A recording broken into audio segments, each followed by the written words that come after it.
Madame, Monsieur, bonsoir. Au menu de questions d'actu ce soir, quelle reconstruction après le séisme et comment réduire les fractures spatio-sociales, économiques et numériques dans notre pays et notamment dans ces zones reculées. En attendant la reconstruction ou la réhabilitation, il y a d'abord le relogement provisoire décidé dans le cadre du plan d'urgence enclenché suite aux hautes instructions de Sa Majesté le roi Mohamed VI. Comment les autorités devraient assurer le gîte pour environ plus de 200 000 personnes? Quelles sont les conditions que devraient réunir ces logements afin d'accueillir dignement les rescapés? Comment cette catastrophe qui a coûté la vie à des milliers de personnes peut enfin sonner le glas de l'enclavement multidimensionnel du monde rural et particulièrement des zones montagneuses? Quid du fonds de développement rural et des zones de montagne? Quid aussi des modalités d'indemnisation dans le cadre du régime de couverture des conséquences d'événements catastrophiques? Bref, beaucoup de questions d'actualité que nous débattons ce soir avec nos invités. Tout d'abord, puisqu'on va parler construction et reconstruction, et il a une expérience dans le domaine de reconstruction et de réhabilitation après des catastrophes naturelles, l'architecte et urbaniste Rachid Boufous. Bonsoir. Bonsoir Khadija et merci pour l'invitation. Merci à vous de l'accepter une nouvelle fois. Un plaisir de vous accueillir. Et bien évidemment, et je le disais dans cette introduction, ce séisme a mis la lumière sur beaucoup de fractures, dont celles numériques, des fractures numériques dans notre pays que nous avons soulevées maintes fois, à maintes reprises dans cette même émission, en compagnie de notre expert IT et télécom, Khalid Ziani. Bonsoir Khalid Ziani. Bonsoir Khadija, merci pour l'invitation. Merci à vous de répondre à nos questions et un plaisir aussi renouvelé d'accueillir l'analyste politique Driss Essaoui. Bonsoir Cédric. Bonsoir. Marhaba. Alors, peut-être je vais commencer par vous, Driss Essaoui. Petit rappel pour planter le décor par rapport à cette série de mesures qui a été annoncée à l'issue de cette réunion présidée par Sa Majesté le roi Mohamed VI. C'était jeudi dernier. Beaucoup de mesures ont été annoncées en faveur des rescapés. Absolument. Où d'abord l'équité et l'écoute sont soulignées dans le communiqué du cabinet royal. Absolument, c'est le cabinet royal qui a fait ce communiqué et il a souligné deux choses importantes. Là, vous l'avez dit, il a dit que si vous devez vous occuper de ce territoire, de cette problématique, vous devez le faire avec de l'écoute. C'est-à-dire l'écoute dans son sens le plus global, le plus large. Parce qu'on ne peut pas dire aux gens, venez, regardez ce qui s'est fait à telle et telle région, regardez ce qu'il y a déjà d'abord. Et ensuite, commencez à réfléchir, commencez à agir. Et la petite... Alors, ce qui a été prévu, c'est des choses relativement simples. D'abord, un dédommagement de toutes les constructions qui ont été détruites complètement, de 140 000 dirhams, et une enveloppe budgétaire pour dédommager ceux qui ont reçu des dégâts pas trop importants, partiels à 80 000 dirhams. Et il y a également tout l'effort qui est fait pour aider les populations d'abord à mieux réfléchir, à mieux respirer. Et ce travail a été fait par des spécialistes en psychologie, c'est-à-dire que l'accompagnement sur le terrain a déjà commencé. Mais l'accompagnement avec des spécialistes, dans le domaine, non pas des droits de l'homme seulement, mais de la psychologie avec les citoyens. Et il fallait leur parler leur propre langage, des choses qu'ils comprennent. Parce que ce que le communiqué a dit, c'est une région qui a une logique géographique. Et les constructions qui ont été faites, c'est des constructions qui ont été faites dans l'esprit de l'adhésion à la géographie et à la nature des montagnes de l'Atlas, la couleur, etc. Donc il fallait absolument faire cela. Je pense que tout le travail qui a été mené par les forces armées royales, par la sécurité civile, par tout le monde, tous ceux qui ont apporté une aide d'urgence, ça a été fait dans ce sens-là. Très bien. Alors, première chose, il s'agit de reloger tous ces rescapés, ceux qui n'ont plus de toit sur leur tête. Une première action, Rachid Boufous, qui rappelle aussi celle qui a été entreprise après le séisme d'Al Hoceima, c'était en 2004, février 2004. Quelles sont, au lieu de revenir un peu sur ce qui a été fait, mais quelles sont peut-être les erreurs à éviter pour reloger provisoirement les populations rescapées du séisme d'Al Haouz, afin de ne pas tomber dans les mêmes pièges et dans les mêmes erreurs peut-être commises lors de l'opération de relogement provisoire des populations de Hoceima. Alors que on n'est pas sur la même échelle, sur une échelle différente, parce qu'il y a beaucoup plus de victimes dans le séisme de Haouz.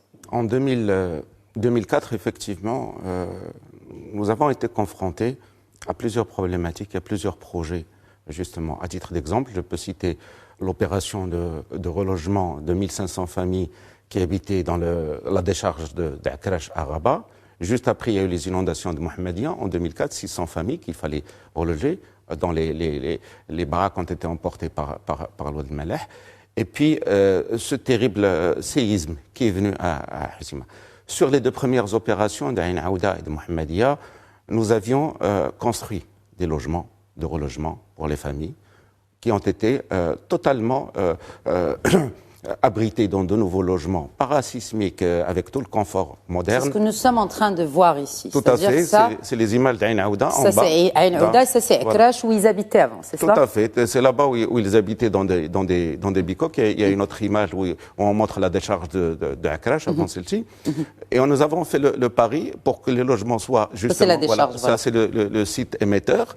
Et donc les logements qu'on voit, nous avions fait, on les a déplacés à Ain Aouda, une dizaine de kilomètres un peu plus loin, et nous avions fait le choix, à l'époque, les règles parasismiques venaient d'entrer, etc. Nous avions adapté ces logements, c'est pour ça qu'on les a fait en R+1, donc avec des règles parasismiques simples, pour que les gens puissent s'échapper en cas de sinistre, en cas de problème, etc. Parce que les règles du séisme, il faut une faible hauteur pour que les gens puissent, et le logement doivent résister. Mais là, vous parlez de reconstruction, Rachid Boufous. Là, vraiment, on parle de relogement d'abord provisoire. Ça, c'est un programme. Le temps que ces opérations de reconstruction soient terminées. Ça, c'est un programme typiquement de relogement. Donc, on a pris les gens d'un site et on les a relogés ailleurs.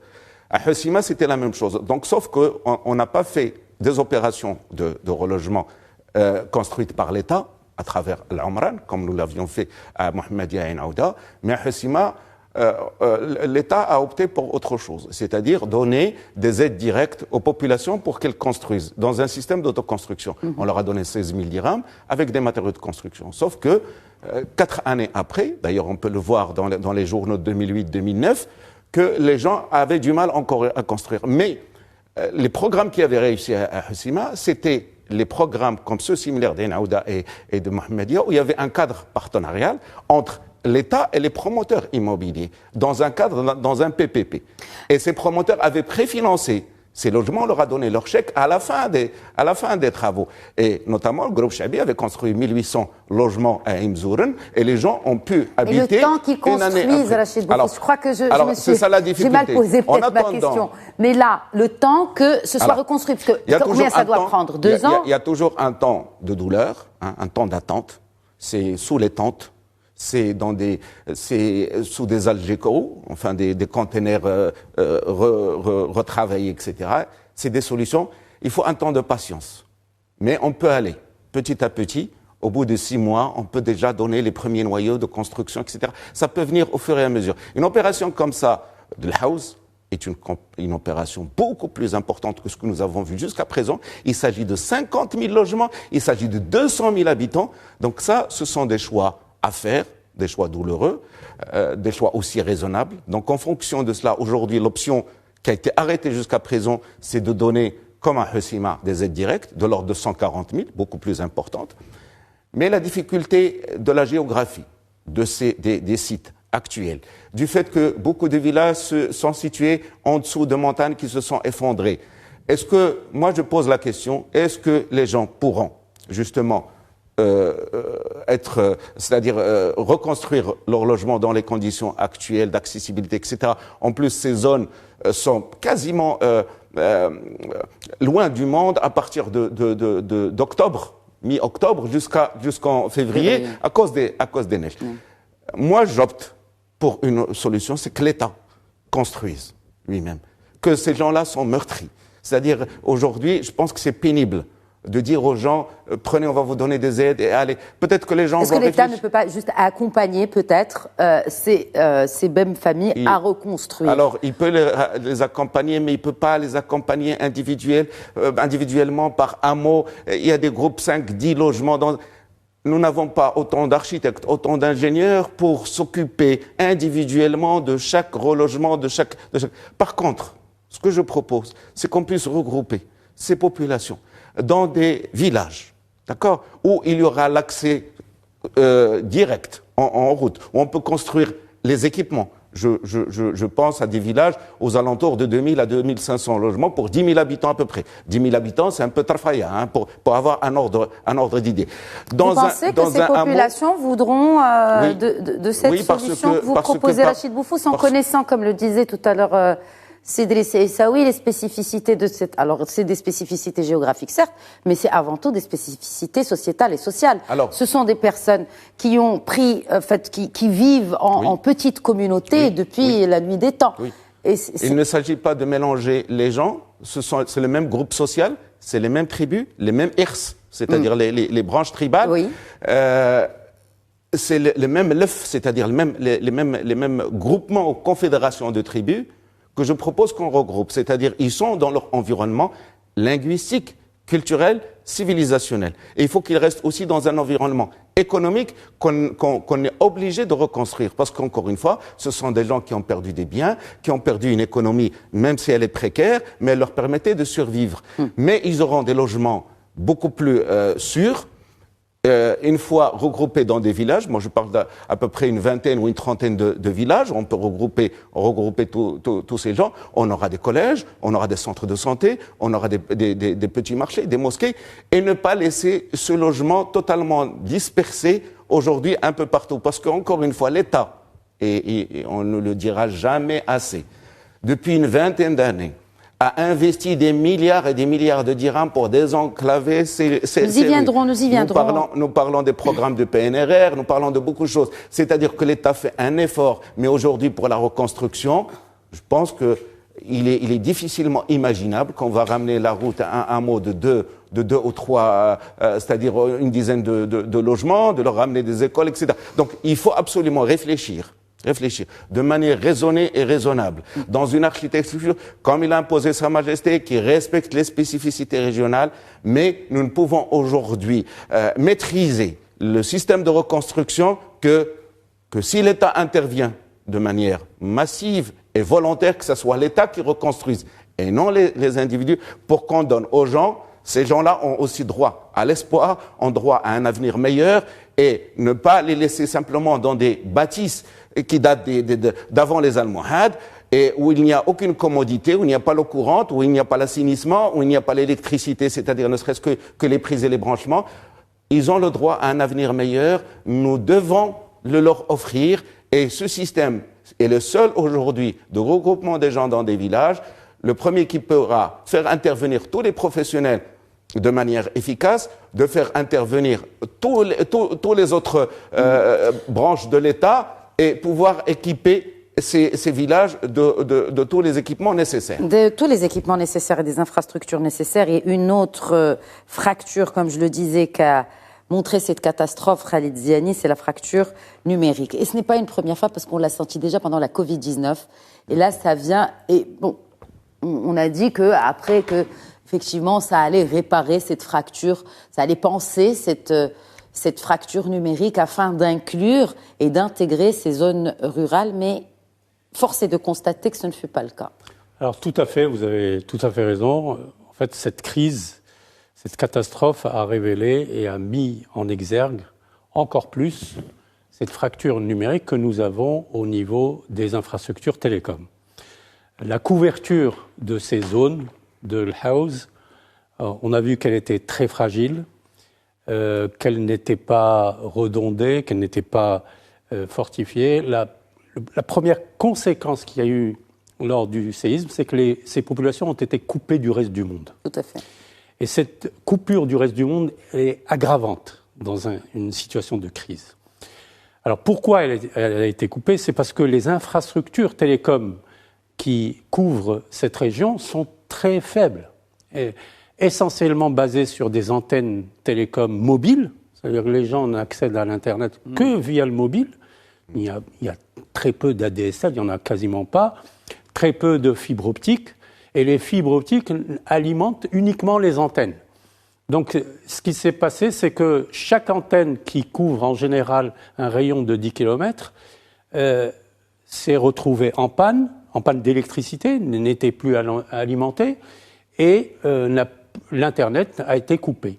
Donc, ces zones-là sont à l'image des autres zones rurales que nous avons au Maroc. Il faut bien comprendre que nous avons beaucoup de zones blanches où l'Internet ne fonctionne pas. Et ça ralentit le développement du Maroc. Alors, dans les autres émissions, nous avions révélé ce problème qui est essentiellement dû aux limites d'un modèle économique sur le secteur des télécoms auquel nous sommes arrivés. Le secteur des télécoms est organisé autour de 3 opérateurs privés dont le seul critère, c'est la rentabilité.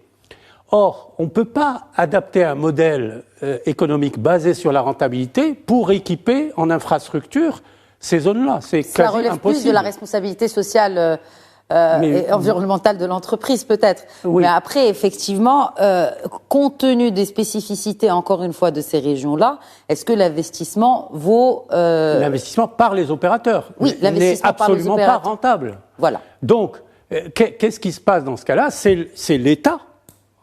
Comme l'a dit M. Boufous, c'est l'État qui doit reprendre le flambeau. Dans les autres pays, c'est exactement comme ça que ça se passe.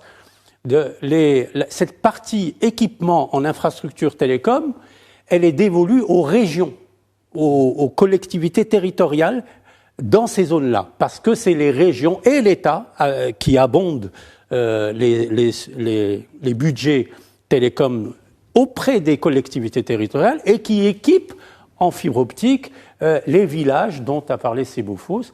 Et là, la question effectivement qui se pose, c'est on ne peut pas alimenter chaque douar. C'est quasi impossible, même pour l'État. L'État marocain a des moyens limités, faut pas se leurrer. Donc, il faut une opération dite, comme ils l'ont fait en Europe après la Deuxième Guerre mondiale, de remembrement.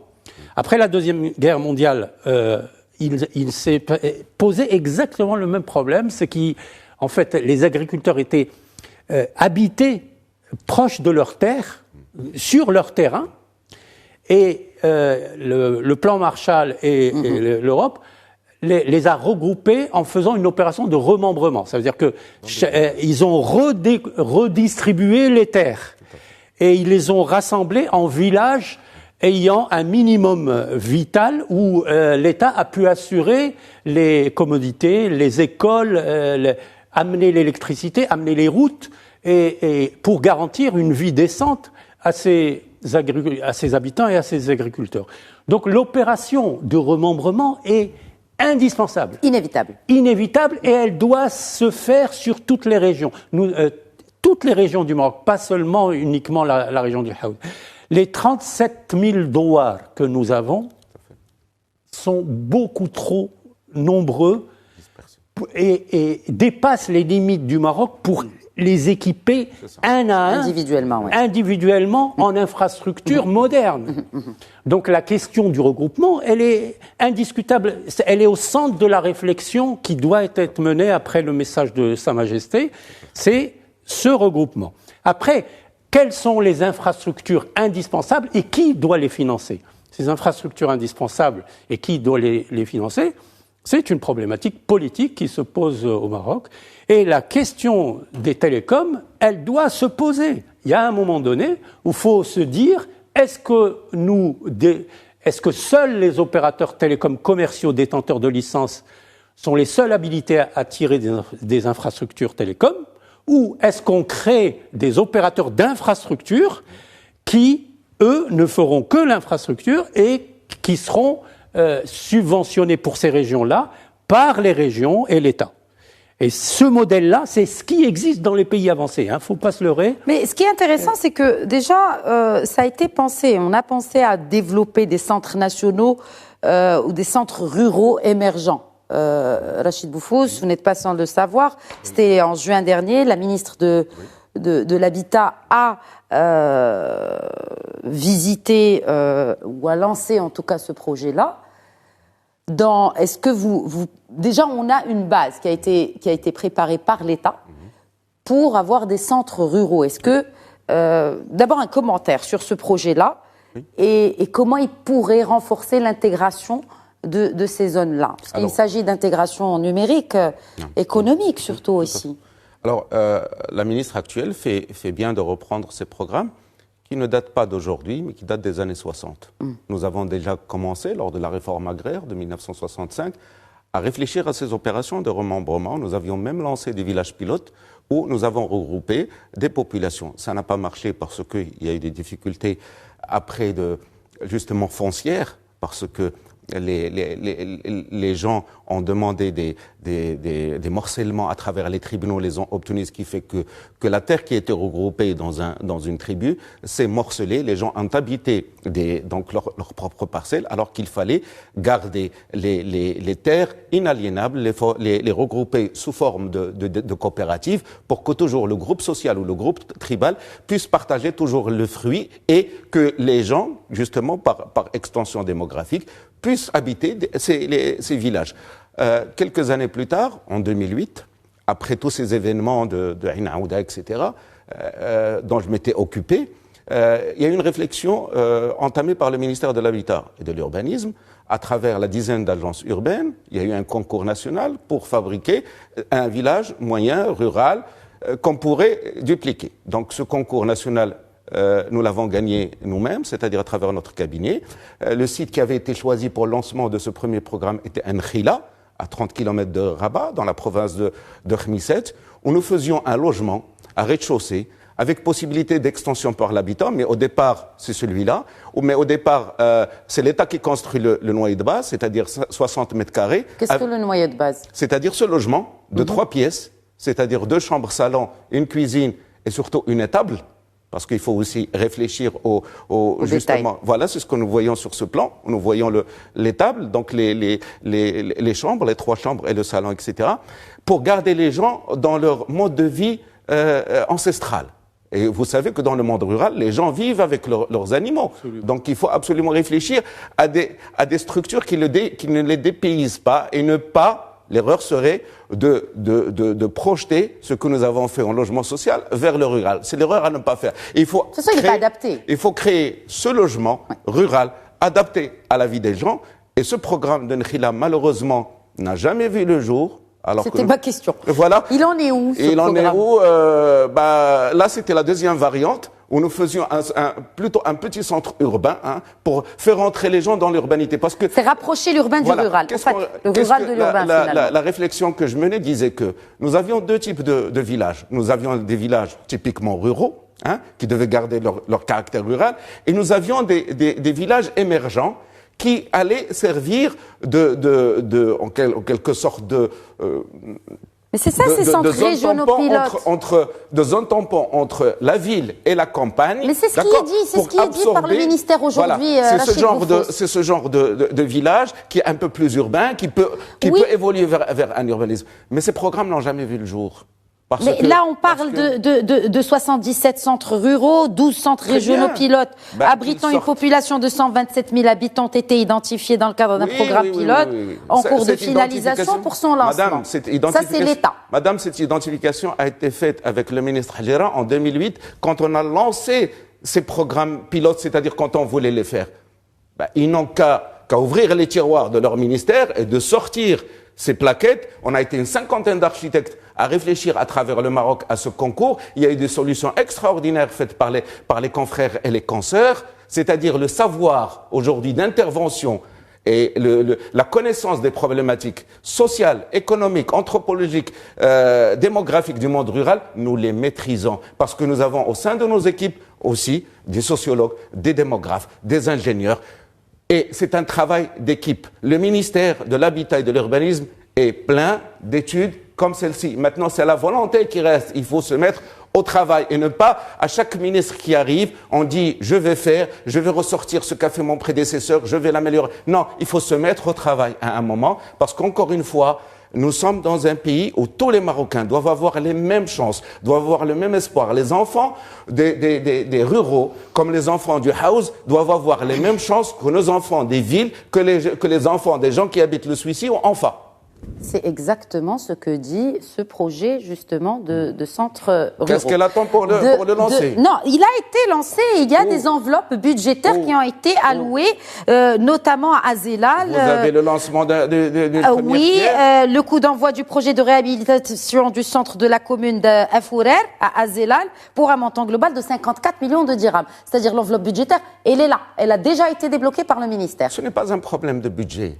C'est un problème de faisabilité, mais de vous commencement. dites il faut qu'ils commencent. Ils ont déjà commencé. Je ne suis pas là pour répondre à la place du ministère, mais les faits sont là. Et ça a été fait en juin, avant le séisme. Peut-être que, effectivement, cette terrible tragédie du séisme d'Al Haouz, finalement, peut accélérer les choses pour désenclaver une fois pour toutes les zones rurales et surtout les zones montagneuses. Driss Issaoui, des politiques publiques. Il y en a eu, d'ailleurs vous l'avez dit Rachid Boufous, il y en a encore des réalisations physiques importantes, mais des impacts limités sur le capital humain. D'ailleurs, cela a été soulevé à maintes reprises, d'abord par le Conseil économique, social et environnemental, lors d'avis, il me semble que le dernier, il date de 2017. Ça, oui, tout à fait. Et ils se sont vraiment focalisés sur les zones rurales. Nous n'allons pas revenir à cet avis, mais il y a beaucoup de recommandations. Mais de fait, aujourd'hui, pourquoi ces politiques publiques n'impactent pas ces habitants des montagnes, alors qu'il y a des milliards qui sont débloqués? Je pense qu'avec les deux interventions qu'on vient d'écouter, on est dans une approche qui n'est pas du tout une approche technique, une approche, on va dire, simple, de dire oui, je peux faire ça ici, je peux faire ça ici, je peux amener le monde rural au niveau du monde urbain. Ce n'est pas ça. Le problème, et je pense que le communiqué du cabinet royal a été très clair. Quand il a parlé de la nécessité de faire de l'écoute, c'est cela l'écoute. Et je suis sûr que l'écoute, ce n'est pas les personnes simples comme moi. C'est des experts, c'est des architectes, c'est des sociologues, c'est des gens qui sont... Des anthropologues aussi, bien évidemment. C'est des spécialistes dans les télécommunications qui doivent se réunir, qui doivent dire « Ah, le Haouz, attention !» Parce qu'en fait... Et pas que le Haouz, il y a Taroudant aussi. Là, le Haouz, c'est aussi... Bien sûr. Oui. Là, je suis tout à fait d'accord. Maintenant, qu'est-ce qui se passe? Comment on va faire en sorte que les gens qui ont été impactés, parce qu'aujourd'hui, on reproche à Al Haouz, disons, à Mzmiz ou la Smito, à Mzmiz, le fait que les maisons sont parcellaires. Et ça s'explique. Pourquoi? Parce que ça se fait sur une base familiale. Sur ça, c'est le cousin de je ne sais qui, etc. Et ils se retrouvent pour ça, même si l'accès est extrêmement difficile. C'est-à-dire quand vous regardez la géographie et la morphologie des lieux qui ont été investis, vous vous dites que c'est des gens qui sont fous. Ils ne sont pas fous. C'est des gens qui ont une logique interne, qui l'auraient interne. Alors, c'est Boufous il est en train de nous expliquer que la réhabilitation, parce qu'effectivement, il faut faire un travail de regroupement au niveau des territoires. C'est ça. Moi, je vous ai parlé tout à l'heure des terres collectives. Les terres collectives, c'est l'une des problématiques les plus ardues. Et pour la melkisation des terres collectives, ça pose quoi? On voulait melkiser des terres au niveau des zones irriguées à les donner aux ayants droit. On a eu l'aide des États-Unis, mais est-ce qu'on est arrivé à le faire? Ça, la question restera toujours posée. Il y a un travail qui a été fait. Aujourd'hui, pour le Haouz, nous sommes obligés de réfléchir un peu plus. C'est vrai que les gens sont dans des situations complètement catastrophiques et ils sont dans la douleur, etc. On ne peut pas leur dire aujourd'hui, venez, on va vous donner 140 000 dirhams, construisez vous-même. Ce n'est pas possible. Est-ce que l'État a les moyens? Parce qu'en fait, ils ont su le faire pour les tentes, pour les restaurants collectifs, pour disons, la réhabilitation des infrastructures. On a vu les machines sur les flancs de montagne en train de faire le travail. Moi, je pense qu'il y a un mélange à faire. Tout à fait. Sur le plan du numérique, sur le plan de l'aménagement du territoire et sur le plan du travail sociologique avec les habitants de l'Haouz. Je pense qu'il y a quelque chose qui doit se dégager quelque part, je pense. Peut-être de se réactiver aussi. On a ce fonds de développement rural et des zones de montagne. Oui. Il a été adopté, ce programme, en 2015. Oui. Et il a déjà fait l'objet d'une note de la Cour des comptes sur ce fonds de développement rural. Je vais juste vous citer, si vous le permettez, quelques-unes des remarques soulevées par les magistrats de la Cour des comptes en ce qui concerne ce fonds de développement rural et des zones de montagne. Alors, d'abord, en ce qui concerne son utilisation, elle est circonstancielle selon la Cour des comptes, en absence d'un cadre préconçu avec précision. Eh bien, ce fonds a été utilisé durant les 15 dernières années, donc jusqu'en 2020, selon des circonstances, soit pour répondre à des urgences, soit pour accompagner des approches adoptées en matière de développement rural ou des programmes lancés dans ce domaine. Entre 1999 et 2015, le développement rural a été encadré par 3 stratégies. Là encore, on revient au manque de continuité de politique publique. La stratégie 2020, la stratégie nationale du développement rural et la stratégie nationale du développement des zones de montagne. Bref, dans ce cadre, la Cour des comptes avait recommandé, déjà il y a quelques années, l'élaboration d'une stratégie unifiée. Elle a pointé du doigt le changement permanent de structure chargée du développement rural, l'absence de concertation entre les départements et la dichotomie dans la planification des programmes, l'absence d'instruments et mécanismes de suivi et de contrôle des opérations financées par le fonds. Parce que ce fonds, quand même, est alimenté, Rachid Boufous. Oui. Peut-être il est temps, justement, de peut-être revenir à ces recommandations de la Cour des comptes, oui, bien sûr. Qui était un organisme constitutionnel, bien sûr. Indépendant, oui. pour les politiques publiques. Oui. Alors, du coup, ce monde rural, est-ce qu'il doit avoir son propre département ou dépendre de plusieurs départements? Qui va gérer ce monde rural? Qui devrait gérer, pardon? Mais on avait un ministère qui a disparu, qui se chargeait du développement rural. Dans un pays où nous avons à peu près 50% de gens qui vivent dans le monde rural, je pense qu'ils ont quand même les droits, ces populations, d'avoir leur propre ministère. Un ministère des Affaires rurales, qu'ils dépendent du ministère de l'Intérieur, ça serait encore mieux. Pas celui de l'agriculture? Non, parce qu'encore une fois, l'intervention dans le rural, les gens font confiance à leur qaïd, à leur muqaddam, à leur gouverneur, à l'autorité justement qui représente le makhzen, enfin qui représente l'État, c'est le gouverneur. Ils ont confiance.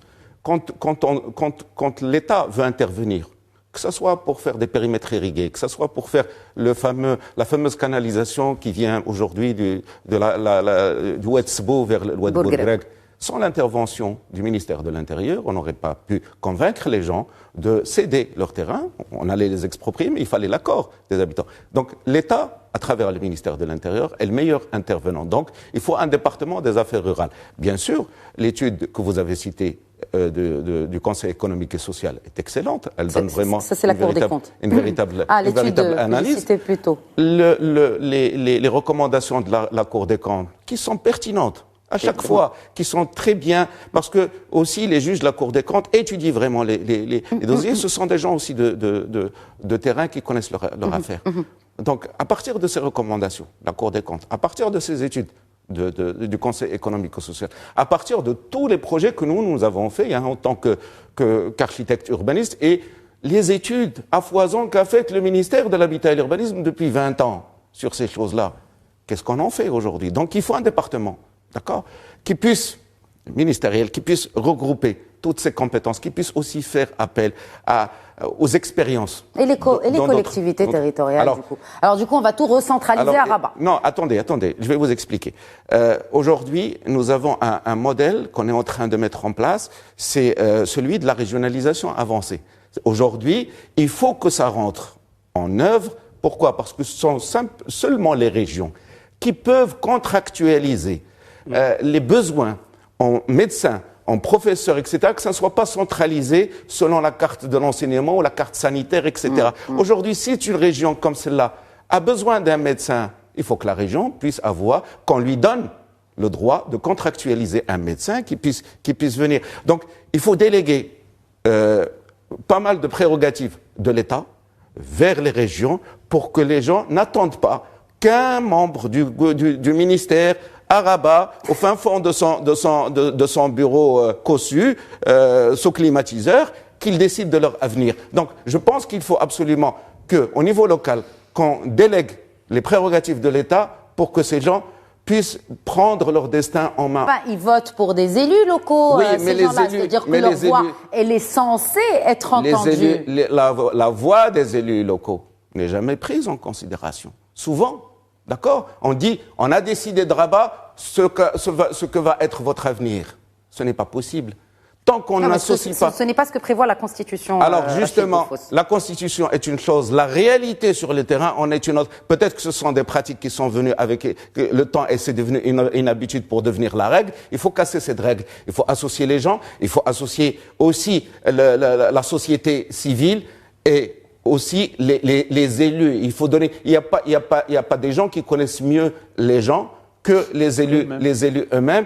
Et puis bien sûr, sous l'égide d'un État fort. Nous avons un État fort, mais le ministère de l'Intérieur fait un excellent travail dans le monde rural. Nous avons aussi les autres autorités, la gendarmerie, etc., la sécurité. C'est-à-dire que nous avons toutes les choses, tous les ingrédients, tous les outils pour réussir un développement formidable. Et pourquoi ? Parce qu'encore une fois, dans le rural, le Hasso qui habite à Haouz, quel impact a sur lui tout ce développement du Maroc, le triplement du PIB, le TGV, Tangemed, etc. Il faut aussi qu'il ait sa part de ce développement qui lui arrive aussi et qu'il ne se sente pas délaissé par l'État. Très bien. Alors que c'est faux. Alors que c'est totalement faux, en témoignent d'abord les actions qui ont été entreprises en urgence. Intervient, mais vraiment de manière massive. L'État intervenu, on en a parlé d'ailleurs dans ce même plateau. C'est État-providence qui a intervenu en force. Il faut qu'il le reste. Mais c'est la même chose, c'est-à-dire qu'on réagit face à l'adversité. C'est pour ça que je demande... La Covid-19 en est un exemple Justement, la Covid-19 a démontré justement que l'État-providence qu'on décrit souvent dans d'autres pays a montré ses preuves efficaces au Maroc. Et c'est cet État-providence auquel je fais appel aujourd'hui pour reconstruire lui-même ces logements dans des villages ruraux typiques et pour qu'on puisse aider rapidement. Je pense que dans 2 ans, 3 ans, si on s'y met, on peut reloger tous ces gens. Nous avons les entreprises au Maroc capables. Nous avons les promoteurs capables. Un seul promoteur au Maroc fabrique 25 000 logements par an. Alors vous imaginez la force de frappe que nous avons au Maroc. Nous avons 3 500 architectes. Et ils sont capables de construire dans ces zones-là, avec les spécificités, avec le cahier des charges, d'ailleurs, qui a été évoqué dans le communiqué du cabinet royal. Si on fait une démarche raisonnée et raisonnable en fabriquant des villages où on va mettre beaucoup de monde. Je parlais tout à l'heure de 2000, 2500 familles. C'est la seule solution où on peut vraiment apporter à ces gens les équipements nécessaires. On peut faire une architecture vraiment comme l'a décidé Sa Majesté et qu'il a imposé. Et je pense que c'est une excellente chose. Pourquoi ? Parce que nous allons pouvoir, dans ces villages, faire intervenir les hommes de l'art pour pouvoir justement retrouver toute cette civilisation qui est aujourd'hui en train de disparaître, la recréer. D'une autre façon, c'est ce que fait le Japon, nous devons le faire, nous sommes capables de le faire. Très bien. Alors pour être capable de le faire, il y a aussi cette question d'équité et de gouvernance. Comment, en assurant cette digitalisation des process Khalid Ziani, on pourrait faire que toute cette reconstruction, avec ces normes-là, pour que cela soit remis en bonne et due forme aux victimes du séisme, quels sont les éléments à déclencher ou à enclencher afin bien d'associer l'innovation à la gouvernance, à cette équité et à cette écoute aussi. C'est-à-dire peut-être que c'est un process aussi qui peut englober tous les acteurs. Voilà, nous sommes dans la phase de concrétisation. C'est la phase de mise en œuvre. Exact. Cette phase-là, si vous dénombrez tout ce qu'il y a à faire, vous allez découvrir que le digital est clé. Il est clé. D'abord, le digital permet de cartographier. Le digital permet de s'éloigner des lignes de faille des séismes. Le digital permet de traiter l'information sur les populations. Est-ce que c'est un agriculteur? Est-ce que c'est un artisan? Est-ce que c'est cela? Et de synthétiser cette information pour la donner aux architectes pour qu'ils puissent bâtir. Le digital est clé et il doit être utilisé. Maintenant, le digital, c'est également un moyen pour ces populations d'accéder au développement économique. Faut pas oublier que ces régions-là sont magnifiques. Si vous les passez, surtout cette région-là entre Taroudant, Aït Ben Haddo, le Haut-Atlas, c'est magnifique. Les gens dans le monde entier aspirent à venir. Il leur manque, qu'est-ce qui manque à ces zones-là? C'est de se faire connaître. Se faire connaître comment? Par les images. J'imagine par exemple les stations de ski dans les Alpes. Elles ont toutes des webcams pour que les visiteurs puissent voir l'enneigement. Imaginez des webcams sur Merzouga en pleine pandémie du Covid. Les gens rêvaient de venir à Merzouga, mais rêvaient de venir à Merzouga pour voir les dunes se déplacer. Donc c'est une opportunité pour ces populations de se faire connaître et de faire connaître leur région. Deuxièmement, le digital pour ces populations, une fois qu'elles sont formées et qu'elles peuvent travailler, maintenant le digital, on le voit avec l'offshoring, vous pouvez travailler en hotliner ou agent de helpdesk de n'importe où, à condition que vous ayez une connexion télécom correcte, au débit. Ça veut dire que nos entreprises qui emploient plus de 200 000 personnes au Maroc ne sont pas obligées de se contenter sur l'axe Rabat-Casa ou quelques villes où il y a la fibre optique pour que leur hotliner puisse travailler. Ils peuvent déplacer également. Il y a des hotliners qui parlent plusieurs langues et qui sont capables de... Donc le digital est également une opportunité d'emploi, une opportunité de développement économique. Donc quel est le rôle de l'État? C'est ça. En fait, la vraie question, c'est quel est le rôle de l'État? Dans tout ce que vous avez cité tout à l'heure, tous les programmes que M. Boufossa a cités, il n'y a aucune ligne sur les télécoms. Aucune ligne budgétaire sur les télécoms. Rien. Non, mais c'est pas... Oui, ça sort même de l'État. Ça sort même de la réflexion de l'État. Pourquoi? Parce qu'il a tout délégué à 3 opérateurs commerciaux privés et qui n'ont comme moyen d'agir que la rentabilité économique. C'est normal, ils sont privés. Il n'y a aucune région au Maroc qui peut contracter, par exemple, de passer les fibres et de dire aux opérateurs commerciaux, vous passez sur cette fibre pour la mutualiser. Chaque opérateur passe... Vous pensez que l'État a son mot à dire mais dans bien cette épineuse... dans tous les autres pays, c'est comme ça. C'est un dossier très épineux, celui que vous venez d'évoquer. L'État a son mot à dire. La mutualisation des infrastructures numériques, voilà. On le sait, c'est un dossier épineux. L'État a-t-il son mot à dire? Bien sûr. Comment? C'est la seule... D'ailleurs, c'est là où il a son... Parce qu'il a une problématique de coût. Vous ne pouvez pas admettre que chaque opérateur doive passer son câble dans des zones où même la rentabilité d'un seul câble n'est pas assurée. Oui. C'est impossible. Ils ne les passeront pas. C'est simple, ils ne les passent pas et c'est ce qui se passe. Ils ne les passent pas, ils ne sont pas desservis. Du coup, c'est quoi la solution? Donc, la question c'est, l'État a un rôle à faire. Ce rôle doit être décentralisé. Effectivement, M. Boufossa dit, c'est au niveau des régions. D'ailleurs, c'est l'échelon qui est capable de mener ces politiques. C'est au niveau de la région. Et les régions doivent pouvoir contracter avec des opérateurs d'infrastructure sur exactement comme ils passent des routes, ils passent de la fibre optique vers ces villages qu'on va reconstruire. Et ensuite, chaque opérateur commercial passera le signal sur l'infrastructure fibre qu'a passé l'opérateur d'infrastructure et mutualisera, comme ça on aura la mutualisation des infrastructures. Nous sommes dans le secteur des télécoms exactement à l'image où chacun trace sa route vers le client final. C'est impossible. Ça peut pas tenir. Nous avons ce souci dans les lotissements que nous faisons, même les lotissements urbains, dont je me suis occupé à plusieurs reprises.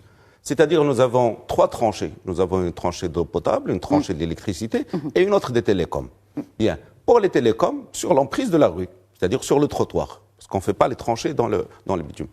Nous avons toujours eu ce problème sur l'opérateur historique qui dit que quand une tranchée est faite, les autres opérateurs doivent creuser leur propre tranchée, ramener leur propre fil indépendamment. Alors que la tranchée, nous pouvons la mutualiser. On peut même mutualiser le câble. Même le même câble. Le même câble, la même fibre optique, on peut la mutualiser. Alors que, et pourtant, dans la réglementation de l'urbanisme, dans les lois sur l'urbanisme, si nous n'avons pas le branchement des télécommunications, on ne peut pas obtenir ni le permis d'habiter, ni la réception provisoire de lotissement. C'est l'État qui a défini ça. C'est d'ailleurs la seule obligation que nous avons dans la loi de l'urbanisme. Et pourtant, nous avons ce problème de mutualisation, parce que demain, dans ces villages que nous allons faire, on va pas les garder comme ça. On va ramener la fibre optique. Donc nous serons confrontés à des on doit le faire. Le Maroc, encore une fois, vous avez parlé d'équité. On parle aussi de justice urbaine. Tous les Marocains, partout, doivent avoir le droit d'accéder à tout type d'infrastructure, que ce soit télécommunications, eau potable, etc., dans les mêmes conditions. Un dernier mot, Khalid Ziani. À ce titre, il y a eu une loi, par exemple, sur l'électricité, l'eau et l'assainissement, qui a dévolu aux régions, la loi SRM 81-22. Elle a mis l'eau, l'électricité et l'assainissement, mais elle n'a pas mis les télécoms. Tout à fait. Or, c'est les télécoms, d'ailleurs, avec lesquels elle aurait dû commencer, cette loi. Rapidement, et là-dessus, c'est urgent. Il faut le faire maintenant. Rapidement, un mot sur cette loi, puisque vous parlez de loi, on l'a oublié.